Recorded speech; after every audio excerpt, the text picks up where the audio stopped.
Hello again from Hong Kong. Discernment is defined in the Merriam-Webster dictionary as follows: the ability to see and understand people, things, or situations clearly and intelligently.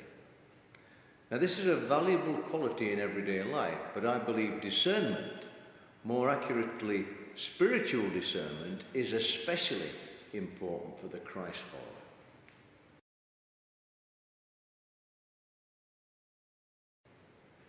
The reason I say that spiritual discernment is especially important for the Christ follower, and I will go so far as to say that it is an essential component of Christian character, is because when Christ followers accept Jesus Christ as Lord of their lives, they have created a very real enemy in Satan. This is not to suggest that Satan is not the enemy of all mankind, for he has in mind that as many as possible will spend their eternity with him in hell. However, the Christ follower is a particular threat to his domain, which for the time being is here on earth. Why is this? First, the Christ follower charged by the Great Commission is likely to deflect many would-be victims from their path to hell onto the path to heaven. And second, may, if discerning enough, openly expose Satan for what he is and how he works his evil in this world. Both aspects of the Christ follower's Christian walk enrage Satan, and he will use all his power to obstruct that walk.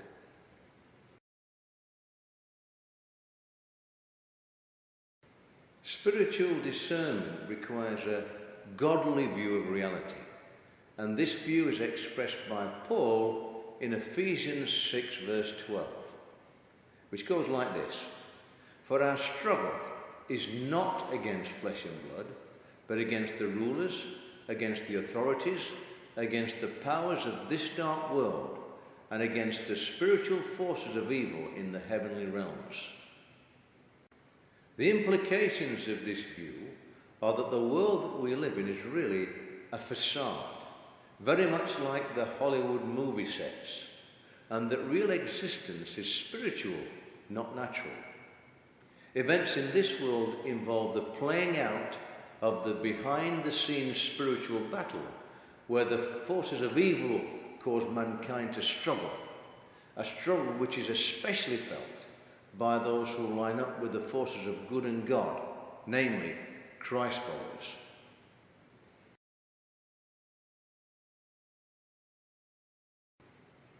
The spiritual forces of evil wage warfare on many fronts. Mature Christians are all too aware of the tactics used by Satan and his demons. C.S. Lewis, the famous English scholar and apologist for Christ, actually devoted a whole book to describing the despicable tactics of Satan, our enemy.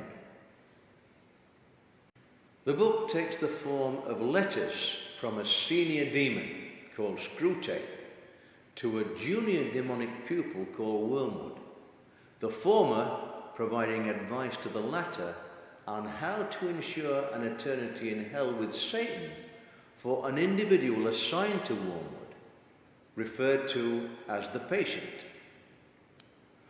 Through these letters, Lewis reveals a number of Satan's tactics in this spiritual battle. I have already noted, for example, in Ephesians 6:12, that our struggle is not against flesh and blood. And Lewis reveals how Satan deceives mankind into thinking that it is. The following quotation from the Screwtape letters is one example of how Screwtape suggests that Wormwood set one person against another. Satan's objective, amongst many others, is to create hostility between human beings, especially those who are supposed to care about one another. He works behind the scenes to bring this about, in the hope that one or other of the hostile parties will be reduced to the depth of despair, possibly take their own lives and then spend an eternity with him. Now here is the quotation. When two humans have lived together for many years, it usually happens that each has tones of voice and expressions of face which are almost unendurably irritating to the other. Work on that. Bring fully into the consciousness of your patient that particular lift of his mother's eyebrows, which he learned to dislike in the nursery, and let him think how much he dislikes it. Let him assume that she knows how annoying it is and does it to annoy. If you know your job, he will not notice the immense improbability of the assumption. And of course, never let him suspect that he has tones and looks which similarly annoy her. As he cannot see or hear himself, this is easily managed. In exposing Satan's evil tactics, Lewis is displaying spiritual discernment. One of the most telling statements he makes in the book gets to the very core of how the devil operates with man. Again, in the Screwtape Letters, Lewis makes the following observation in a letter from Screwtape to Wormwood. There are things for humans to do all day long without his minding in the least. Sleeping, washing, eating, drinking, making love, playing, praying, working. Everything has to be twisted before it's any use to us. The devil is literally hell-bent on twisting as many of the most innocent of activities and things done originally with a good heart into something evil. One example would be a person who has great natural humility, who hears Satan whispering in his ear how worthy it is to be so humble.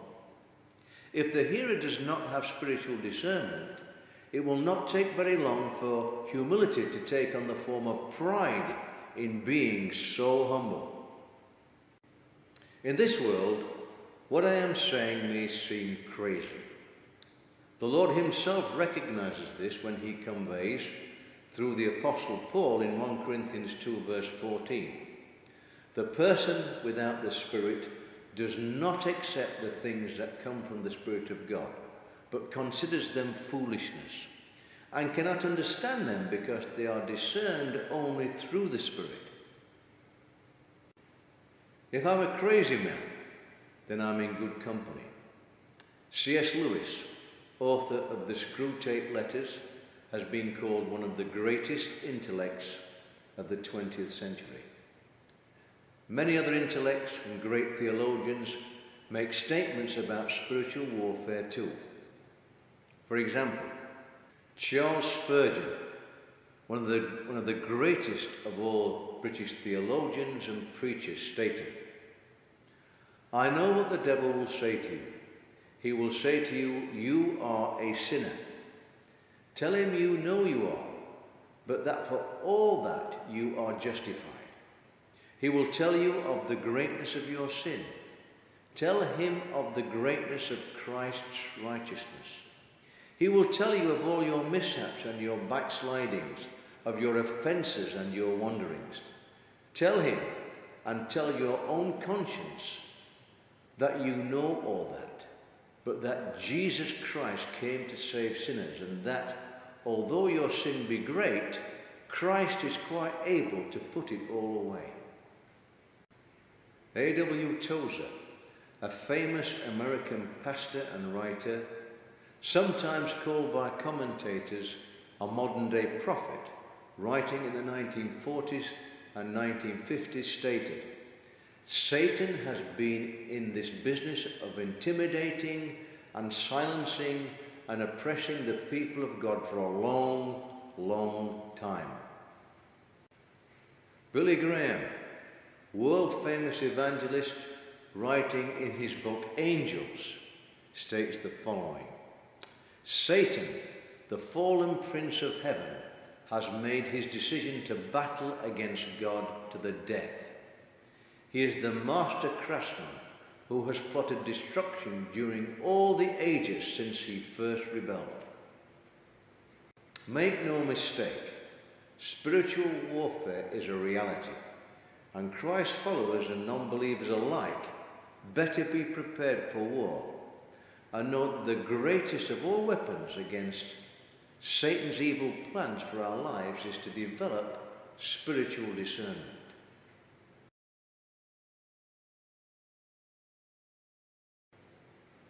At the very core of spiritual discernment is strength of mind.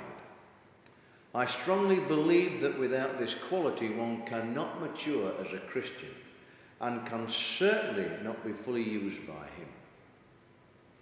Peter, in 1 Peter 5 verse 8, recognizes the need for this quality. Be sober-minded, be watchful. Your adversary, the devil, prowls around like a roaring lion, seeking someone to devour. Sober-mindedness is the quality of strength of mind. Why is this so important? Because one of Satan's major tactics is to deflect our Christian walk by engaging our emotions and feelings on things which are designed to divert us from our Christian path or freeze us into inactivity so we cannot be used by the Lord. For example, lust is a very strong feeling which can so easily be manipulated by Satan such that we fall from grace. Similarly, guilt over past sins, fear for the future, and so on are all emotions that can neutralize us in our Christian lives. In many ways, the spiritual battle is a battle of the mind, and the pressure from Satan in this area can be intense, especially if he recognizes in you a potential champion for the Lord. He will never give up trying to find ways to beat you down. So the exercise of strength of mind must be a daily activity for the Christ follower.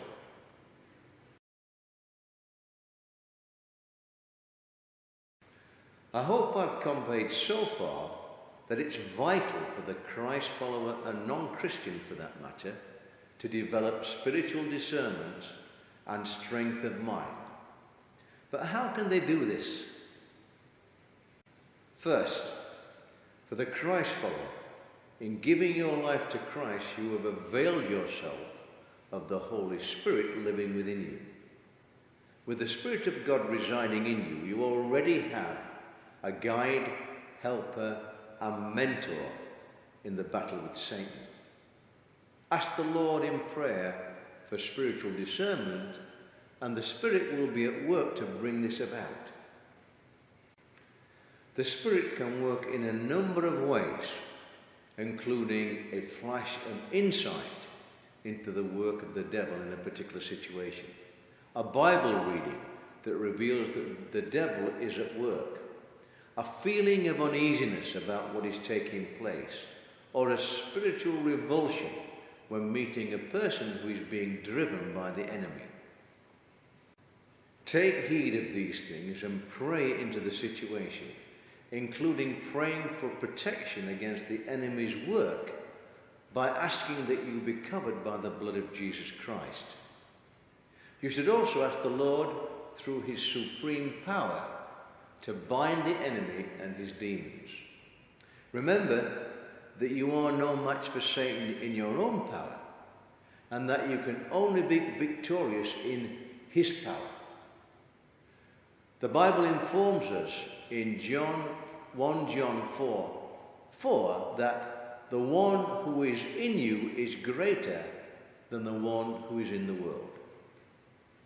In addition, I urge you to become a student of spiritual warfare. There are many books and much on the internet dealing with this subject. You need to know what you are dealing with, and there is really no excuse for ignorance in such an important area. Remember God's warning in Hosea 4 verse 6. My people are destroyed for lack of knowledge. Strength of mind requires the employment of mental off-ramps. In motorist terms, an off-ramp is a diversion from the main route. The key here is when Satan begins to occupy your thoughts with things that are not of God or are designed to make you feel totally unworthy of God's grace, you must force yourself to think on other things. Bible reading, listening to worship music are all part of the off-ramp approach, but the key thing to remember is that if you do not constantly fill your mind with the things of God, Satan is very good at taking vacant possession. Paul was only too well aware of the need to employ mental off-ramps when he stated in Philippians 4 verse 8, "Finally, brothers and sisters, whatever is true, whatever is noble, whatever is right, whatever is pure, whatever is lovely, whatever is admirable, if anything is excellent or praiseworthy, think about such things." And in 2 Corinthians 10 verse 5, we take captive every thought to make it obedient to Christ. Let me summarize. I really hope that I have reinforced the need to develop spiritual discernment and strength of mind in the Christian walk. I've emphasized that knowledge of the workings of Satan is not the creation of a crazy mind, but is a reality confirmed by some of the greatest intellects and theologians. Those interested may wish to examine more statements and quotations on the subject, and I can assure that you will not find any of the great figures of Christian history who do not essentially confirm the contents of this message. I say this not out of pride, but in the hopes of helping to convince you of the importance of the subject matter. Now, there is a line of thought in Christian circles that, whilst recognizing the nature of spiritual warfare, one should not mention the devil and Satan because it gives him power. In my view, this is yet one more of Satan's deceptions. Satan works in the background, as we see from the quotation from C.S. Lewis' Screwtape Letters. In fact, exposing him and his evil ways actually reduces his power, which is strongest when it goes unnoticed. It is said that the devil's greatest success is in making people believe he doesn't exist, for then he has more power to destroy, so he must be exposed. And the Bible confirms the need to do this in Ephesians 5 verse 11, which says this: "Take no part in the worthless deeds of evil and darkness. Instead, expose them." Earlier in this message, I also suggested that knowledge of spiritual warfare is vital for the non-Christian as well as the Christ follower. This is because without this knowledge, the non-Christian is a mere pawn in a satanic game leading to an eternity in hell. In fact, knowledge of spiritual warfare should lead to one inevitable conclusion, namely, that the only effective strategy against the evil wiles of the enemy is to give one's life to Christ. There is no other way to escape Satan's evil clutches. In light of this, I encourage you to do this. If you have any questions that cause you to struggle, then please know that we will happily answer them. All you need to do is email goodnews@thelittlecHurchworld.org, and we will be happy to help so that you can give your life to Christ and walk away from the devil and hell and instead be blessed by Jesus Christ in heaven. So many thanks for joining me this week, and I encourage you to tune in next week for another sharing of the word from TLC World. Until then, goodbye and have a blessed week. Goodbye.